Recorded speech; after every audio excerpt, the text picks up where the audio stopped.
When we look at a carb, not all carbs are equal.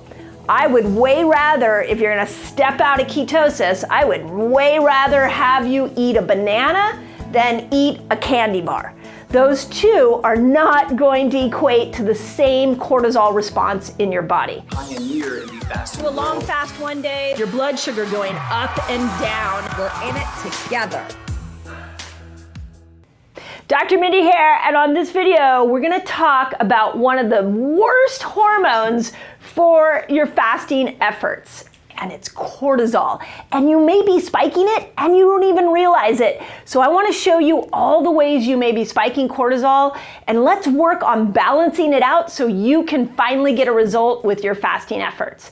Okay, cortisol. Let's start off with just a basic understanding of cortisol. When cortisol spikes, your body becomes more insulin resistant. Ask anybody who's ever tried to lose weight under a stressful life situation. It's not very easy to do. And as we're building these fasting lifestyles, what's really important is to understand where you may inadvertently be spiking cortisol and it's slowing down your fasting efforts. So I'm gonna make this really simple. I'm gonna go to 4 key areas where you might be spiking cortisol, and we're gonna talk about what you can do to mitigate those cortisol spikes so you get even deeper results with fasting. So I like personally to look at 4 basic areas where cortisol comes surging in. The first one is actually fasting. It's kind of a weird dichotomy here because when we fast, we actually spike a little bit of cortisol. Now remember that a little bit of cortisol spike is what we call a hormetic stress. And when we get a little bit of stress, our body adapts really well. So, and often will grow itself stronger. So if you've been following my teachings, hopefully you know that I am such a fan of fasting variations, where we go into some longer fasts, and then we do some shorter fasts. Some days we don't fast, some days we try 3-day water fasts. And the reason for that is because that variation makes sure that cortisol doesn't stay high all the time. A place where fasting has fallen apart for people is when we're doing the same thing over and over again, specifically with what we call the O-matters, 1 meal a day.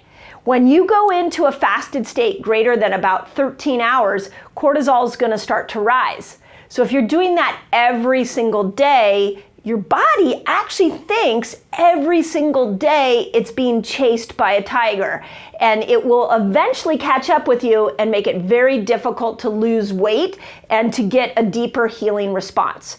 So my number 1 tip for mitigating cortisol when fasting is vary your fasts, and I've got a lot of videos on that. Second tip that I really want you to sink in is food that is chemically processed with toxic ingredients is stressful to your body. And when you're eating this highly processed food, which by the way, here in America, that's 60% of the food in our grocery stores, which is ridiculous. That shouldn't be the case, but it is. So 60% of these foods that you get in your grocery store are going to be processed with the wrong oils, high in sugar, and most likely are going to spike cortisol. So if you're struggling to get a good fasting result, you're varying your fasts, I want you to start to think at your food and look at your food and ask yourself, is it possible that you are eating toxic food that is causing cortisol to go up, and it's causing your body to not let go of weight? It's causing you to not get that deeper healing effect with fasting. So clean food. I will even take it one step further and say, remember, I'm a huge fan of nature's carbs. So when we look at a carb, not all carbs are equal. I would way rather, if you're gonna step out of ketosis, I would way rather have you eat a banana than eat a candy bar. Those two are not going to equate to the same cortisol response in your body. So look at your clean food, look at eating nature's carbs, let's get the toxic processed ingredients out, let's get the toxic oils out. They are absolutely spiking cortisol. And by the way, I probably should have said this in the beginning, Do you know where all that extra cortisol goes? Not only does it make you insulin resistant, but your body stores it as fat. So that's a double whammy there. Okay, third place that we're spiking cortisol is exercise. Okay, how can that be? Doesn't make sense that we would do something great like exercise and spike cortisol.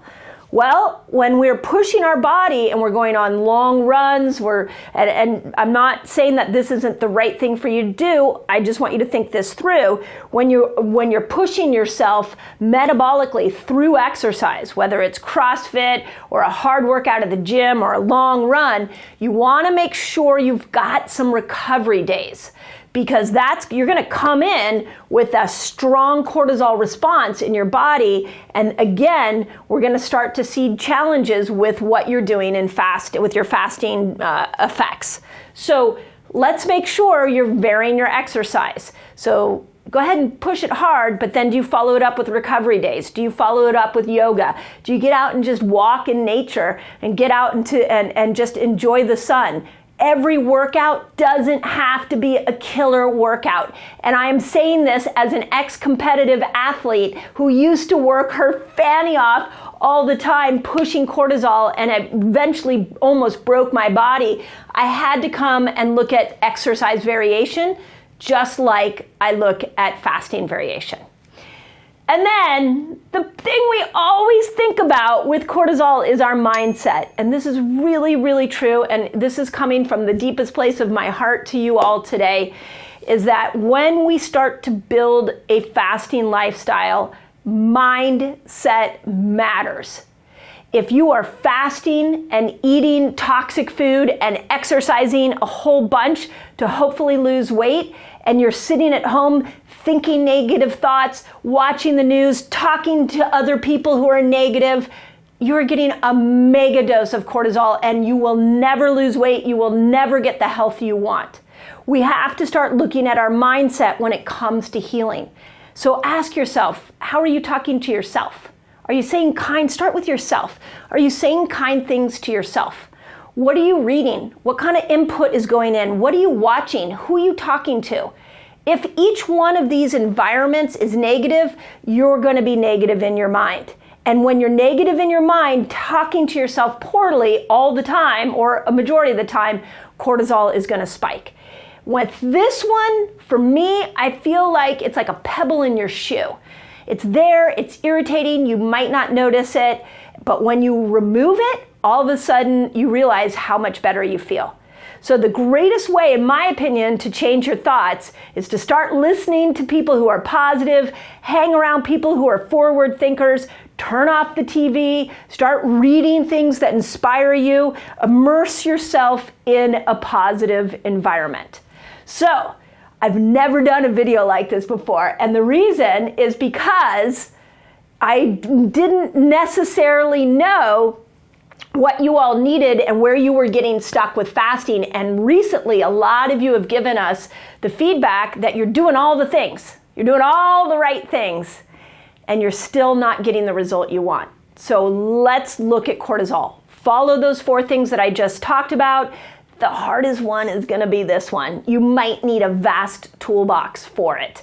So be patient with yourself, have grace with yourself. Remember, you cannot heal a body you hate. Healing takes time, so enjoy the process, be curious about it, and fall in love with this incredible body that you have been gifted to live in. So, as always, I hope that helps, and I have one other cool thing to tell you. Fast Like a Girl, the first manual for women on fasting, is now out for pre-order. I'm so honored to give it to, or to present it to you all. So go to Amazon, you can pre-order it, and you're gonna see a lot more on this channel about me teaching the principles in that book. Mindset's definitely in there. So I'm excited to share it with you.